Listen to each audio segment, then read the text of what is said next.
is our interview number 4 at WisePass, and today we actually welcoming Alan Van Toai. Alan, welcome to our interview number 4. Thank you for having me. Great. Yeah. As usual, we have this new special section where I'm gonna ask Alan questions about WisePass, and Alan has also some questions he can also ask me. He can ask me a couple of questions after that. Okay? Sure. So let's get started. Well, Alan, you're brand ambassador of WisePass. You've been using it for quite some time. And the first question I'd like to ask you about WisePass is actually, why do you think it's like a great product or a great service?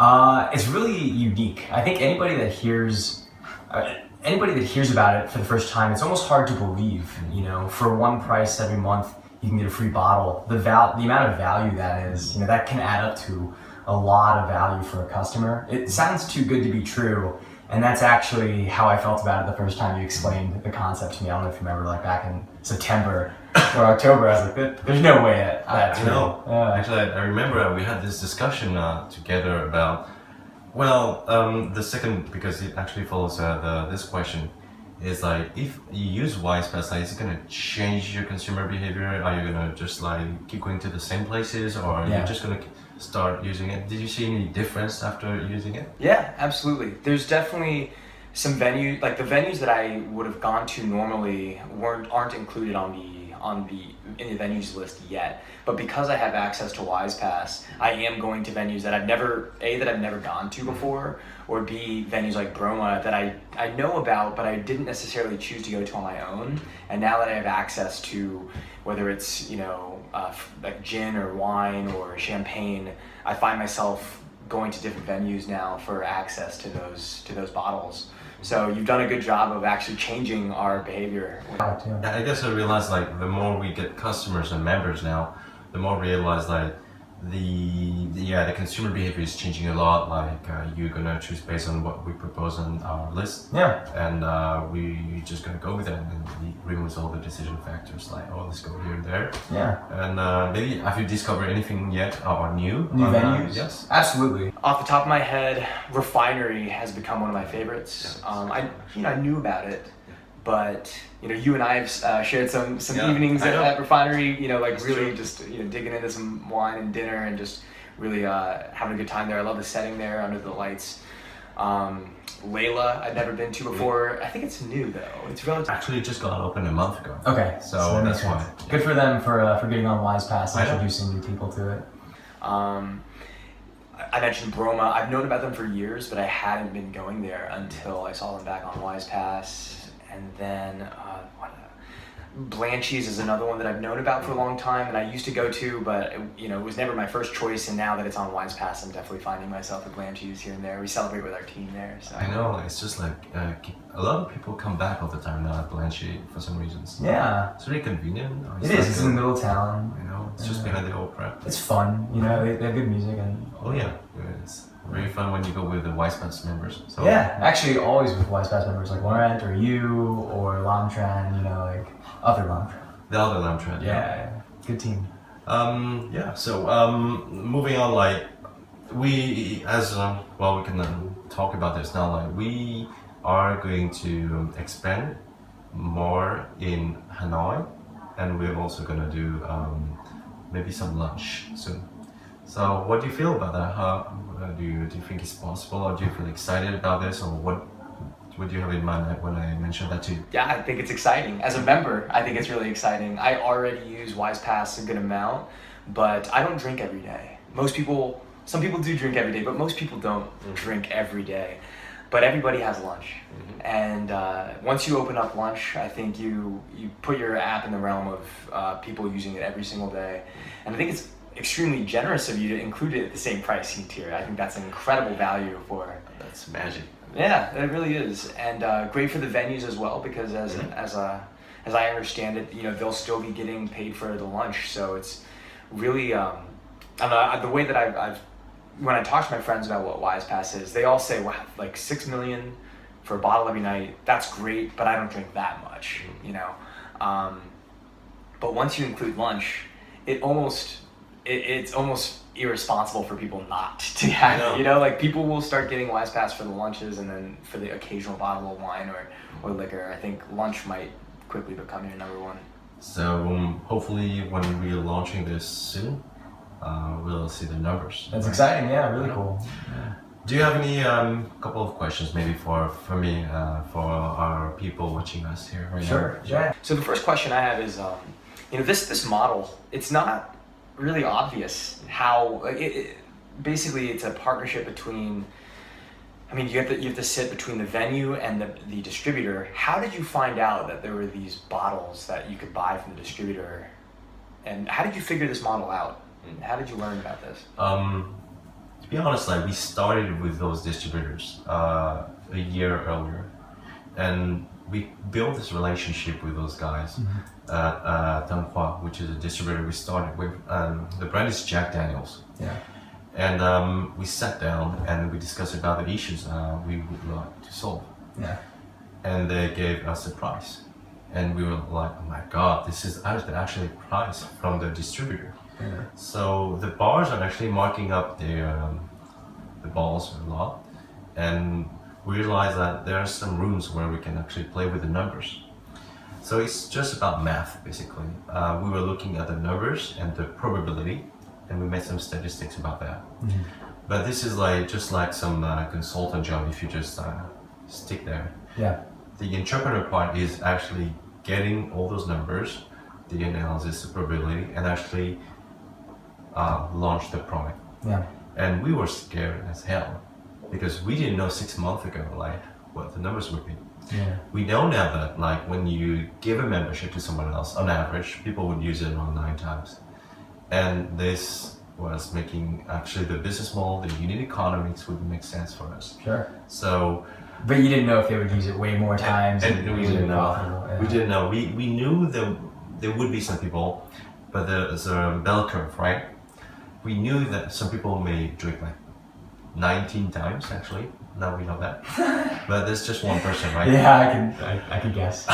And The night of the night. yeah. But we realized that this is just one guy, and what matters was the average. Okay. What mattered actually was the cost of the ball, and then the margin behind. Yeah. And if we were looking for at least 100 people, we would be having a good business. Yeah. So this is like that was not obvious. That Yeah. was actually you were having a lot of assumptions, but Yeah. the way we progressed was very simple. We moved step by step, and we killed every assumption in order just to understand better the market. Yeah. That's what. Okay, so you said if we could get 100 people, it'd be a good business. Yes. And so that was a manageable size, like that's a low threshold for a small success. Now, when you and I have talked, you've talked about, now you know you're going to get to 100, and you've talked about much bigger ambitions.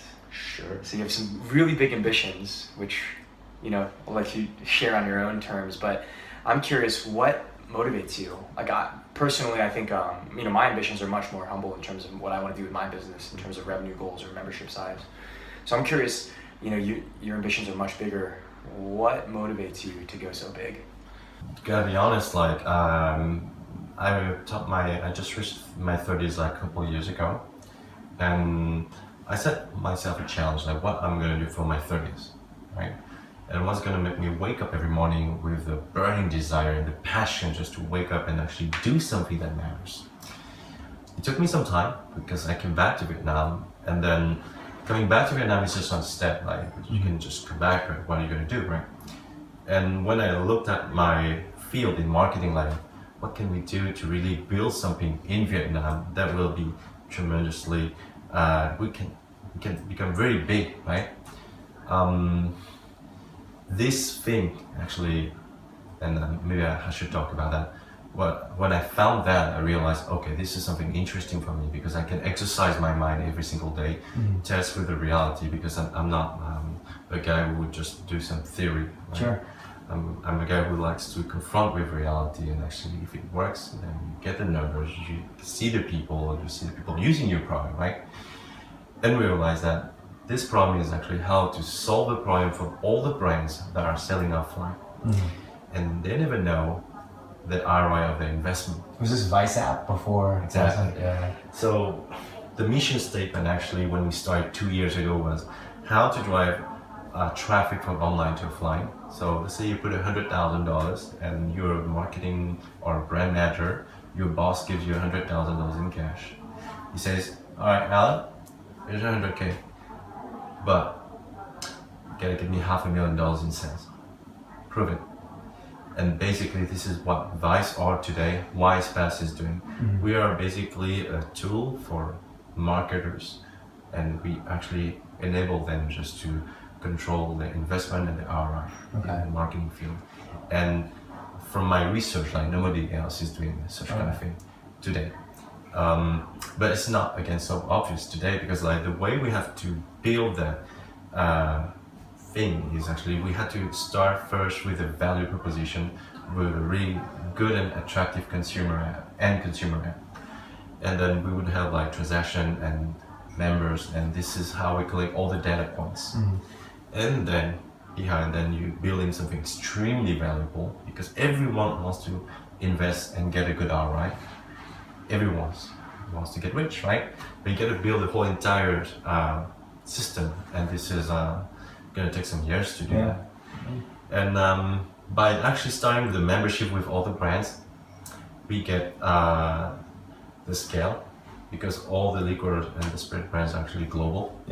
And right from Vietnam, basically, we can launch a new city within every 30 days to 45 days now. So that's exciting. You may see new cities popping up every other month. Hopefully. Yeah, that's basically.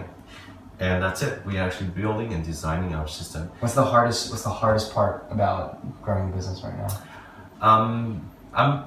I just got back from Hanoi, and I gotta tell you, I was afraid about one thing. Like, one of the things we were afraid is, when you go to Hanoi or another city, the hardest part is to come and convince people, the bars, the restaurants, the hotels, that working with WisePass is great, and it's going to take time for them just to say yes, right?